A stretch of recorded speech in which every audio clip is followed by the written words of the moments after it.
something happened inside the Cleveland Browns organization that nobody expected. And the moment it hit social media, it flipped the entire NFL conversation upside down.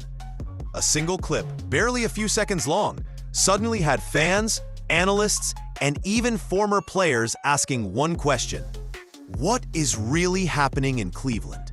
Because when Andrew Berry, the GM who took endless heat for drafting Shedeur Sanders in the 5th round, walked up to his rookie quarterback after that historic debut win, his reaction didn't look like a casual congratulations. It looked like relief. It looked personal. It looked like a man who had been gambling his reputation for months and finally watched the payoff happen on national television. And Shedeur's response? Calm, focused, completely unfazed by breaking a 30-year curse the franchise could never escape. Instead of celebrating, short clip, one emotional exchange, and suddenly the whole NFL world stopped to ask the same question: what's really going on behind the scenes in Cleveland? Because when Andrew Berry, the GM who took months of criticism for drafting Shedeur Sanders in the 5th round, walked toward his rookie quarterback after that historic debut, the cameras caught something nobody expected. This wasn't a stiff handshake or a polite "good job." This was the raw, unfiltered relief of a man who gambled his reputation, fought internal battles, ignored the doubters, and was finally proven right in the biggest way possible. Berry leaned in with a smile you could see from across the field and asked, "How does it feel, bro?" Not as an executive, not as a boss, but as someone genuinely proud of the player he believed in when almost no one else did. And Shedeur's answer? Calm, grounded, almost shockingly humble for a rookie who just broken a 30-year curse that haunted 17 quarterbacks before him. Instead of bragging, he talked about improvement. Instead of celebrating himself, he talked about responsibilities. It was the kind of response you'd expect from a franchise quarterback, not a 5th rounder making his first start with only 1 week of preparation. But the moment that sent shockwaves through the fan base wasn't that emotional exchange. It was what happened in the locker room moments later. Because despite the history he made, despite the poise he showed, despite doing something the Browns haven't seen since 1995, Shedeur Sanders did not get the game ball. It went to someone else entirely. That single decision triggered a storm of debates, accusations, and theories about who actually supports Shedeur inside the building and who might be quietly resisting his rise. From Andrew Berry's vindication to Kevin Stefanski's growing criticism to Shedeur's subtle but powerful comments about only having 1 week of practice, this story reveals a level of internal tension and shifting power that nobody expected. And the deeper you look, the clearer it becomes. This moment wasn't just emotional. It was a warning shot.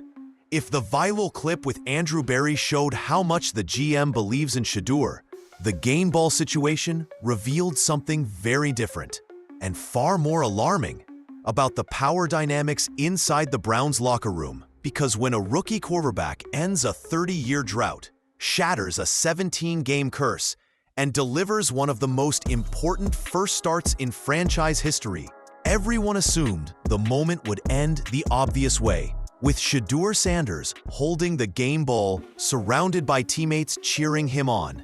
But that's not what happened. Instead, the ball was handed to Myles Garrett. And while Garrett deserved recognition for his dominant 3-sack performance, the decision blindsided fans, analysts, and even several players who expected Shedeur to receive the honor. The symbolism matters.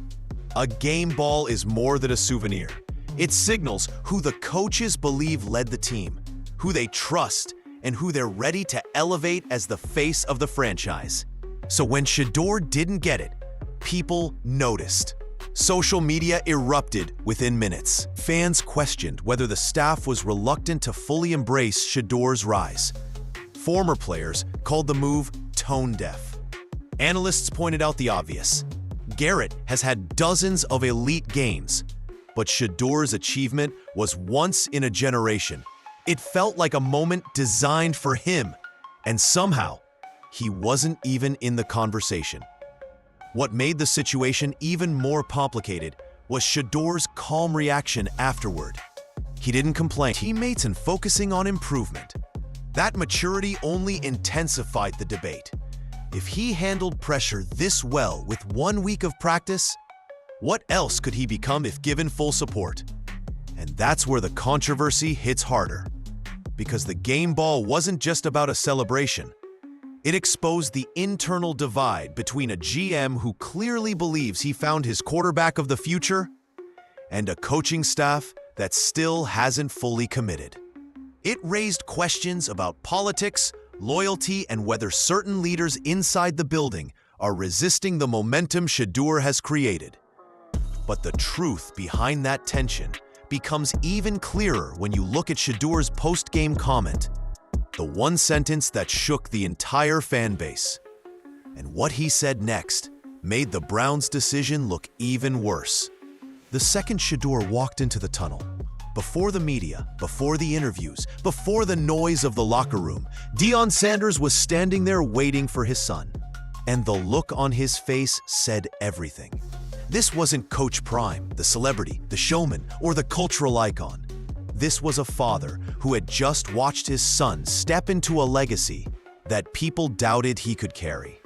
The moment Shedeur approached, the emotion hit instantly. You could see Dion holding back tears, smiling with that proud, almost overwhelmed expression only a parent can understand. They hugged, and the entire hallway went silent. Even security stepped in to clear space so the two could have that moment in peace. To everyone watching, it felt like more than just a father congratulating his son. It felt like a milestone, a passing of the torch from one generational talent people showed around them only amplified how significant it truly was. Players stopped walking, staff members stood back. Nobody wanted to interrupt what felt like an iconic snapshot in NFL history. But what Dion didn't say out loud might have been even louder. Because Dion has spent years defending Shedeur from critics, doubters, and analysts who insisted he wasn't ready. He's watched the narratives, the skepticism, the constant comparisons. And now, in one night, Shedeur proved everything Prime had been saying all along.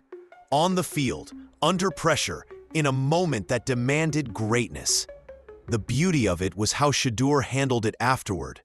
No bragging, no attention-seeking, just calm confidence and an understanding that this wasn't the finish line, it was the beginning. That humility stood in stark contrast to the noise surrounding the Browns' quarterback situation. But what came next, Shedeur revealing he only got 1 week of practice, shifted the entire conversation. Because that comment didn't just expose the challenge he faced, it exposed the decisions the Browns made before he ever took the field. Just when everyone thought the story couldn't get any bigger, Shedeur dropped the line that sent shockwaves through the entire NFL community. During his post-game comments, still sweaty, still processing the moment, he mentioned something so casual, yet so explosive, that fans, analysts, and even former players were left staring at their screens in disbelief. He said he did all this with 1 week of practice, not a month, not a training camp of reps, not a preseason built around his strengths, just 1 week. And suddenly, every part of the Browns' quarterback situation looked completely different. Because if a fifth-round rookie can walk onto the field with offense not even designed around him and break a 30-year curse the first time he takes the helm, then what exactly has the coaching staff been doing all season? That one sentence didn't just highlight Shedeur's talent, it exposed a deeper issue. It raised the uncomfortable questions that fans have been asking quietly, but now loudly. Why wasn't he getting real reps earlier? Why wasn't he given a chance sooner? And what did the staff see, or fail to see, that Andrew Berry clearly recognized? Even more telling was the way Shedeur said it. No bitterness, no frustration, just a calm explanation that hinted at something dangerous for the rest of the league. Imagine what a full off-season would look like. That line wasn't arrogance, it was truth. Because if he can produce over 200 yards, make clutch throws, show command, and look unfazed with 1 week of preparation, then a full might reshape everything Cleveland thought it knew about its future. And that's what turned this into more than a rookie debut. His comment rewrote the narrative. It validated the GM, it pressured the coaching staff, and it ignited a fan base desperate for stability. But the impact didn't stop there. Because once people realized what Shedeur accomplished with limited support, attention shifted straight to Kevin Stefanski. And that's where the real tension behind the scenes started to spill out. The moment Shedeur revealed he only had 1 week of practice, the spotlight shifted instantly onto one person, Kevin Stefanski. And suddenly, the conversation wasn't just about a breakout performance. It was about decision-making, leadership, and whether the Browns' head coach has been holding this offense back without even realizing it. Because here's the uncomfortable: if Shedeur could do this much with this little, what exactly was Stefanski waiting for? All season long, Stefanski has been firm about his quarterback hierarchy. He stuck with the veteran. He limited Shedeur's reps. He doubled down on a system that looked predictable, stiff, and uninspired. And even when the fan base begged for change, he insisted he was making the best decisions for the team. But the moment Shedeur stepped onto the field, all those arguments cracked. Not because Stefanski is a bad coach, but because he underestimated the one player who might save his job. The game ball decision only amplified the tension. To the outside world, it looked like the coaching staff was reluctant to fully acknowledge what Shedeur just proved. Myles Garrett deserved praise, yes, but overlooking the rookie's historic moment felt like a message. Whether intentional or... And here's where things get messy. Andrew Berry looks like a genius. Shedeur looks like the future. Stefanski looks like the only one who didn't see this coming. Inside the building, that creates pressure, the kind you can't coach your way around. Veterans openly praised Shedeur. Fans demanded he stay the starter. Analysts questioned why it took so long to make the switch. Every sign points to a team ready to follow a new leader, one the coaching staff didn't fully believe in until it was too late. Now Stefanski faces a choice: adapt or get left behind. Because the Browns aren't just responding to a great performance. They're responding to a quarterback who changed the energy of the entire franchise the moment he took the field. And that energy becomes even harder to ignore when you look at how players inside. While all eyes were on Shedeur's performance, something else was happening quietly behind that.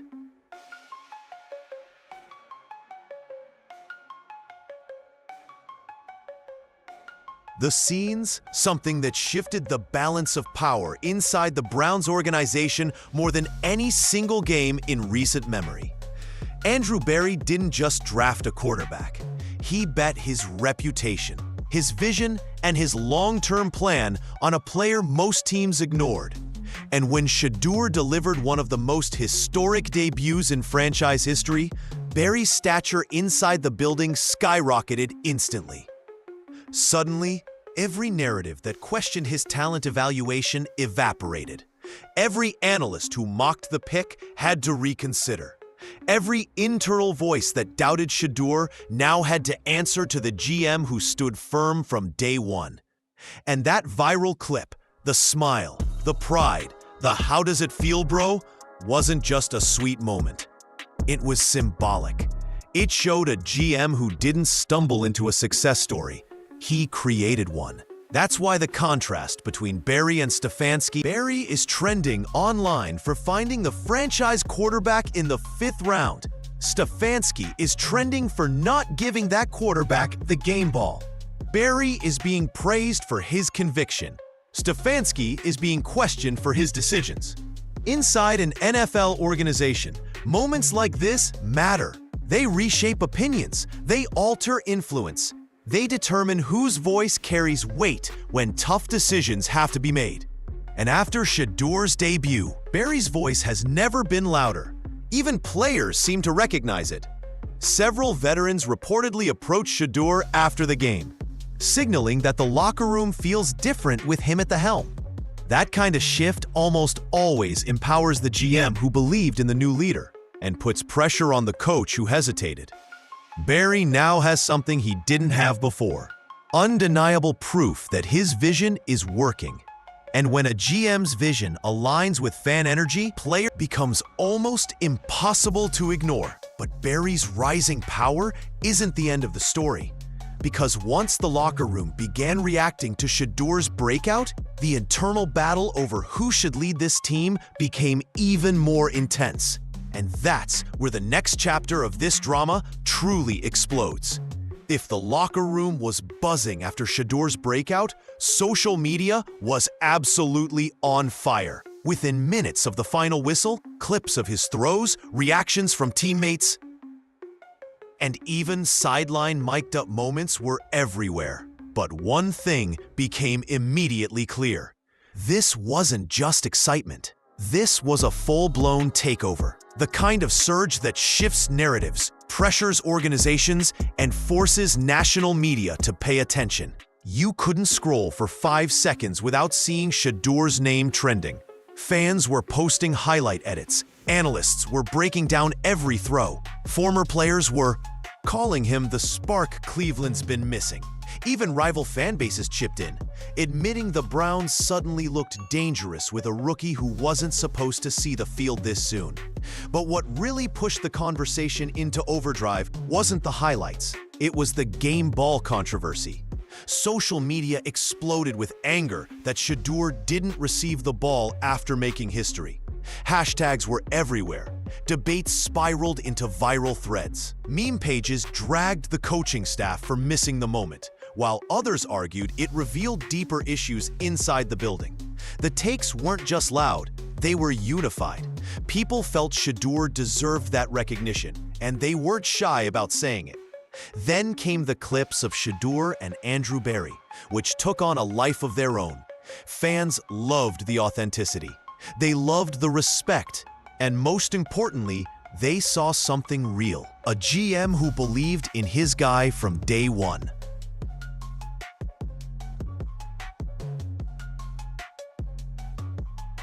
Even the father-son moment between Dion and Shedeur became a top trending topic. That emotional embrace in the tunnel created a wave of reactions from people who don't even watch football. It felt human, it felt earned, and it made the story bigger than Cleveland. It became personal, relatable, and inspiring. Social media didn't just react to Shedeur's debut. It amplified it. It weaponized it. It turned one historic start into a narrative the Browns cannot run from. Because when millions of people are demanding the same thing, the organization has no choice but to listen. And that growing pressure leads directly into the biggest question of all. What happens to the Browns' quarterback hierarchy now? Now that the dust has settled, the biggest question hanging over Cleveland isn't about stats, highlights, or social media reactions. It's something much simpler and far more explosive. Who is the real QB1 moving forward? Because after what Shedeur just did, it's impossible to pretend the old hierarchy still makes sense. 1 week of practice, one start, one historic performance, and suddenly the entire franchise looks different. The offense had energy. Players looked motivated. Fans felt hope again. These aren't small things. They're signs of a quarterback who elevates everyone around him, even when he's still learning the system. But this is where the internal conflict becomes impossible to ignore. Kevin Stefanski spent months building the offense around someone else. He doubled down on that decision, even as the fan base grew restless and the offense stalled. That kind of commitment doesn't fade overnight. Coaches protect their plans, they protect their veterans, and they protect decisions they've already made, sometimes long after the evidence says otherwise. Meanwhile, Andrew Barry is standing on the opposite side of the room with a rookie who validated every instinct he had on draft night. A rookie who proved he belongs. A rookie who made history the very first time the ball was placed in his hands. So now Cleveland is facing a crossroads. If the previous starter returns and Stefanski tries to go back to him, the backlash will be immediate and brutal. Fans won't tolerate it. Analysts won't justify it. Even players, especially veterans who felt the shift on the field, may quietly question it. Nothing fractures a locker room faster than choosing politics over performance. But if Shedeur remains QB1, the momentum continues. The team rallies behind the guy they believe in. The city unifies around a quarterback who finally broke the curse. And the organization signals that it's ready to move forward, not cling to past decisions. The truth is simple. Shedeur isn't just the hot hand. He's the future. And after what we and if there were still doubts in anyone's mind, the conclusion of this story makes the answer even clearer. When you step back and look at everything that unfolded, the viral moment with Andrew Berry, the game ball controversy, the emotional scene with Dion, the one-week practice bombshell, and the wave of locker room support, one truth becomes impossible to ignore. The future of the Cleveland Browns is already here, and it's wearing number 12. What Shedeur Sanders accomplished wasn't just a strong debut. It was a complete rewriting of the Browns' identity. For 3 decades, Cleveland has lived in quarterback purgatory, cycling through names, systems, and false promises. But in one night, with barely any preparation, Shedeur delivered something the fan base hasn't felt in years: belief. His performance didn't just win a game. It exposed who truly sees the bigger picture inside.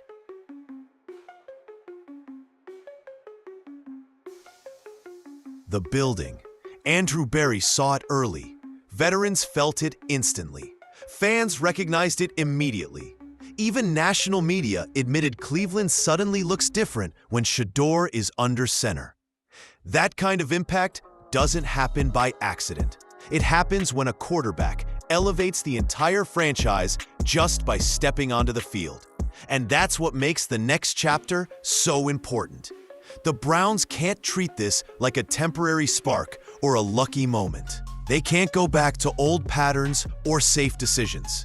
Not after seeing what Shedeur can do with the deck stacked against him. Not after watching how he handles pressure, interviews, mistakes, and expectations with the composure of someone far beyond his years. This isn't a quarterback controversy anymore. It's a turning point. The organization now has a choice: stick with what's familiar or embrace what's clearly the future. Because if this is what Shedeur delivers with 1 week of preparation, he comes with a full offseason, a system built around him, and the complete trust of everyone in the building. Cleveland has spent 30 years searching for a franchise quarterback. They finally found one. And now, the only question left is whether the Browns are ready to step into that new era or risk watching their future slip through their fingers. Either way, one thing is clear: the Shedeur Sanders era has officially begun.